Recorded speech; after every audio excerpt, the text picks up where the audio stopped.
എല്ലാവർക്കും ഭഗവാന്റെ അനുഗ്രഹം ഉണ്ടാവട്ടെ എന്ന് പ്രാർത്ഥിക്കുന്നു.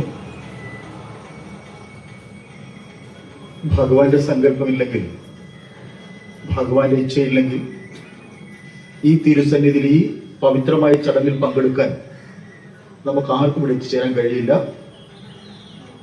അങ്ങനെയെങ്കിൽ തീർച്ചയായും ഭഗവാന്റെ സങ്കല്പമാണ്.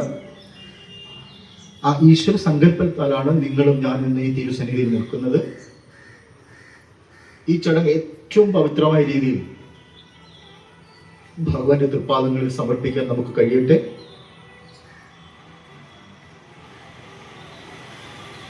എല്ലായ്പ്പോഴും ഇവിടെ ഈ മാതൃദിനത്തിൽ എനിക്ക് തോന്നുന്നു 10ഓളം വർഷങ്ങൾക്ക് മുമ്പ് നമ്മൾ തുടങ്ങിയതാണ്. ഭഗവാന്റെ കൃപ കൊണ്ട് മുടക്കം കൂടാതെ നമുക്കിത് ഈ പുണ്യദിനത്തിൽ നമുക്ക് നടത്താൻ കഴിയുന്നു. അപ്പോഴൊക്കെ പറഞ്ഞിട്ടുള്ളത് പോലെ ഈ മാതൃപൂജയുടെ പ്രാധാന്യം, അതിന്റെ ഇന്നർ സിഗ്നിഫിക്കൻസ് ഇന്നോ ഇന്നലെയോ തുടങ്ങിയിട്ടുള്ളതല്ല. തൈത്തിരീയ ഉപനിഷത്തിൽ പ്രതിപാദിച്ചിട്ടുള്ള ഒരു പുണ്യ ചടങ്ങാണ് മാതൃപൂജ. മാതാവിനെ ഭൂമിയിലേക്ക്, ഈ ആത്മാവിനെ എത്തിക്കാൻ ഭഗവാൻ തിരഞ്ഞെടുത്ത അമ്മയെ ദേവിയായി സങ്കല്പിച്ചുള്ള പൂജയാണിത്. കേവലം ജന്മം തന്ന അമ്മയുടെ പാദത്തിൽ ചെയ്യുന്ന പൂജ എന്ന ഭാവത്തിലല്ല ഈ ചടങ്ങ് നമ്മൾ നടത്തേണ്ടത്. സാക്ഷാൽ ദേവിയുടെ, അമ്മയെ നമ്മൾ ദേവിയെ സങ്കല്പിച്ച് ആ ദേവിയുടെ പാദത്തിൽ ചെയ്യുന്ന പൂജകളാണിത്.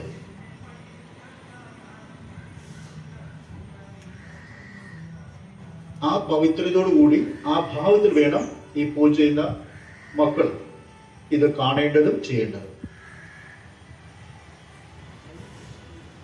ലോകത്തിൽ പകരം വെക്കാൻ കഴിയാത്ത ഒരേ ഒരു സ്നേഹമേ ഉള്ളൂ. അത് മാതൃസ്നേഹം എന്നാ പറയും. അതിന് തുല്യം വെക്കാനായി മറ്റൊന്നുമില്ലെന്ന ഈ പ്രപഞ്ചം തന്നെ നമ്മളെ പഠിപ്പിച്ചുകൊണ്ടിരിക്കുന്നു. എല്ലാ മൃഗങ്ങളും, പക്ഷിമൃഗാദികളെ നോക്കി തന്റെ കുഞ്ഞിനെ എത്രത്തോളം സംരക്ഷിക്കുന്നു.